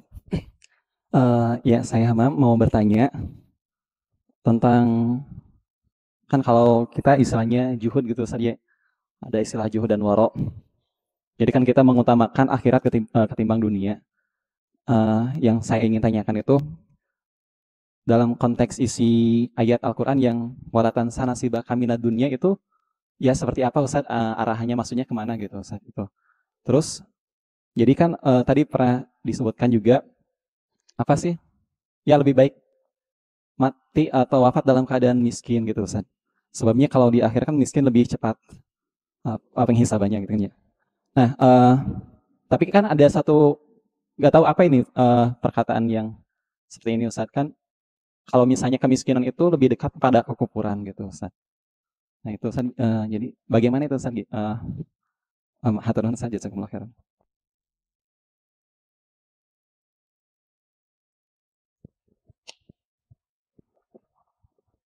Kadal fakru ayakuna kufra. Kemiskinan itu hampir-hampir saja menyebabkan seseorang itu kufur. Itu berlaku bagi sebagian orang yang lemah imannya. Tapi juga ada hadis Nabi yang mengatakan, aku tidak takut kemiskinan dan kurangnya harta bagi kalian. Ini fima makna, saya nggak hafal teks hadisnya. Yang aku takutkan ketika Allah membukakan bagi kalian kesenangan-kesenangan dari pintu langit dan bumi. Sehingga sedikit demi sedikit kalian menjauh dari Allah. Itu juga bisa. Makanya hadis ataupun Al-Quran, ataupun kata-kata ulama itu jangan kita lihat dari satu sisi. Itulah syumuliyahnya Islam. Melihat Islam itu harus utuh. Jangan kita tahu hadis ini lantas seolah-olah yang lain itu nggak ada. Karena hadis itu yang kita hafal baru sedikit. Bahkan yang kita baca aja baru sedikit, apalagi yang kita hafal ya. Coba berapa hadis yang dihafal? Innamal a'malu binniyat. Dari dulu juga. Paling-paling kalau paling pintar lagi tambah satu lagi. At-taharah minal iman. At-taharah syatrul iman. Itu aja. Yang lain innamal a'malu binniyat aja nggak utuh, cuma pembukaannya doang, padahal masih panjang kan ya. Banyak orang bilang, itu nggak ada hadisnya, itu nggak boleh kayak gitu. Emangnya dia udah pernah khatam baca hadis? Saya nggak pernah loh khatam baca hadis. Bukhari aja belum pernah khatam, apalagi hadis-hadis riwayat yang lain. Sehingga kita nggak bisa bilang, itu nggak ada hadisnya. Saya nggak tahu hadisnya, coba cek, gitu baru benar. Kalau nggak ada hadisnya berarti bid'ah kan? Seringkali orang memudah-mudahkan bid'ah kepada orang lain, padahal dia aja belum tahu hadisnya. Bisa jadi, saya pernah kayak gitu, soalnya kejebak. Saya bilang itu nggak ada hadisnya, itu bid'ah. Pas saya baca ternyata ada. Astagfirullahaladzim, saya sesat dan menyesatkan. Sejak saat itu saya tobat, nggak mau lagi bilang kayak gitu. Saya pasti bilang saya nggak tahu hadis itu, bisa jadi ada, saya aja yang nggak pernah baca. Orang saya bacanya baru sedikit, paling-paling bisa dihitung jari lah yang saya baca, apalagi yang saya hafal. Itu juga kadang-kadang kebalik, mana Bukhari, mana Muslim, mana Tirmidzi, kebalik-balik karena hafalannya lemah. Kalau saya yang ngeriwayatin hadis, pasti hadisnya itu bukan cuma dhaif, mungkar. Masih mending dhaif. Lemah ini mungkar itu salah fatal. Karena hafalannya su'ul hifzi, lemah hafalan. Makanya kalau ada hadis itu, ada juga hadis ini. Artinya dua-duanya itu bisa menjeratkan, menjerumuskan manusia kepada kekufuran, atau bisa juga menjadikan manusia itu jalan ke surga. Kekayaan dengan sedekah, kemiskinan dengan kesabaran. Makanya semua itu kita lihat dari konteks masing-masing. Nabi berbicara gini, siapa lawan bicaranya? Bisa jadi kayak gitu. Makanya ada yang nanya, ya Rasulullah, amal apa yang paling istimewa? Kata Nabi, birrul walidain. Apakah berarti yang lain gak istimewa? Nanti ada hadis lain. Ya Rasulullah, apa amal yang paling disukai Allah? Menyambung silaturahim. Terus yang kesempatan lain, sholat di tepat waktu. Di waktu yang lain, kan macam-macam kan? Berarti semuanya istimewa, cuma lihat siapa dulu orangnya nih. Kalau orangnya bermasalah dengan ayah ibunya, berarti birrul walidain. Kalau orangnya suka telat sholat, berarti sholat pada tepat waktu. Ini semuanya amal yang istimewa. Makanya demikian juga dengan yang tadi. Hadisnya terlalu banyak. Jadi kemiskinan ujian, kekayaan juga ujian. Tapi kemiskinan, ada hadis dia lebih cepat masuk surga. Bisa jadi orang kaya itu juga bisa lebih tinggi derajatnya di surga karena kekayaannya kan ya. Makanya kata Nabi apa? Tidak boleh kita merasa iri kecuali dua jenis orang kan. Salah satunya siapa? Orang kaya yang menghabiskan hartanya di jalan Allah. Kita harus iri. Ada gitu hadis kita harus iri sama orang miskin? Mungkin ada, saya aja nggak tahu. Cuma yang saya tahu, iri yang dibolehkan itu kepada orang kaya selain orang yang berilmu. Berarti juga istimewa kaya itu. Saya tidak bilang nggak usah kaya atau harus mati miskin, nggak. Jangan libatkan kaya miskin itu ke dalam hati kita. Tapi kalau saya memilih meninggalnya jadi orang miskin, mungkin itu lebih tepat daripada kata-kata tadi. Oke, saya ralat deh. Saya lebih memilih matinya dalam keadaan miskin. Tapi saya punya yang saya wafakkan kepada istri dan anak saya. Karena saya sayang sama mereka, saya nggak mau meninggal dalam keadaan meninggalkan keluarga itu lemah. Kan kata Allah gitu kan ya. Janganlah kamu tinggalkan keluargamu dalam keadaan lemah. Lemah di dalam ayat itu konteksnya tentang warisan tuh. Coba baca nanti Anissa. Itu masih ayat warisan, berarti harta. Walaupun bisa ditafsirkan kepada intelektual segala macam, tapi konteks ayatnya harta banget. Berarti saya nggak mau meninggalkan anak dan istri saya dalam keadaan kelaparan. Tapi saya mau meninggal dalam keadaan lapar. Itu kayaknya lebih ideal tuh. Daripada saya pengen kenyang juga, ya masuk surga juga, ya anak-anak juga semua kenyang. Kayaknya agak-agak gimana gitu ya, terlalu berlebihan. Itu, janganlah kamu melupakan nasibmu dari urusan dunia. Artinya, jangan lepaskan dunia, tapi jangan juga mencintai dunia, itu aja. Yang kamu cari itu akhirat, tapi jangan lupa dunia. Para sahabat itu berjihad memangnya nggak mengharapkan ghanimah? Mengharapkan, tapi kalau perangnya nggak ada ghanimah pun, mereka ikut juga. Mana perang yang banyak ghanimahnya? Perang Badar, itu banyak ghanimah loh. Karena emang misi awalnya kan pengen ngambil harta kan. Itu skenario awalnya perang Badar itu kan pengen Qat Tariq, pengen membajak karavannya Abu Sufyan. Itu skenario awal dari perang Badar. Terus perang yang banyak harta juga apa? Perang Khaybar, itu banyak banget hartanya. Sedangkan perang yang miskin harta perang apa? Perang Ahzab, perang Khandaq. Terus perjalanan umrah yang berakhir dengan perjanjian Hudaybiyah, itu kan nggak punya apa-apa ghanimah. Tapi para sahabat yang mukmin dua-duanya terlibat. Sedangkan orang munafik, giliran perang kayak Khandaq, mereka daftarnya paling awal. Ya Rasul, saya mendaftar. Ada di surat Al-Fat, coba baca nanti tuh. Ya bukan perang Khandaq, perang Khaybar. Mereka daftarnya paling dulu. 。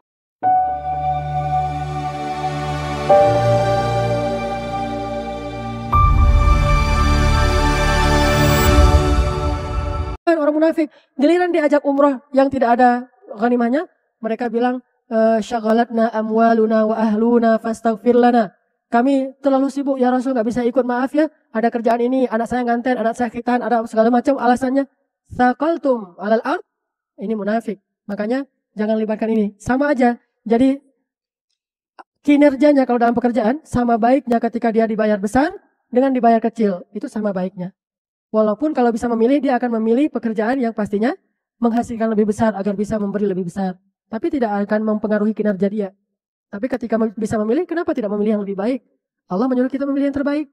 Cuma kalau berbenturan yang baik dengan yang buruk, tapi yang buruk ini banyak, menyilaukan, yang baik ini sedikit, pilihlah yang baik. Kenapa? Jangan masukkan dunia dalam hati. Gak ada salahnya jadi orang kaya. Tapi juga gak tercela jadi orang miskin. Dari akhwat, terakhir mungkin sebelum azan. Sudah masuk waktu, bentar lagi masuk waktu ya. Kita tutup saja dengan doa kafaratul majelis. Subhanakallahumma wa bihamdika asyhadu an la ilaha illa anta astaghfiruka wa atubu ilaik. Assalamualaikum warahmatullahi wabarakatuh.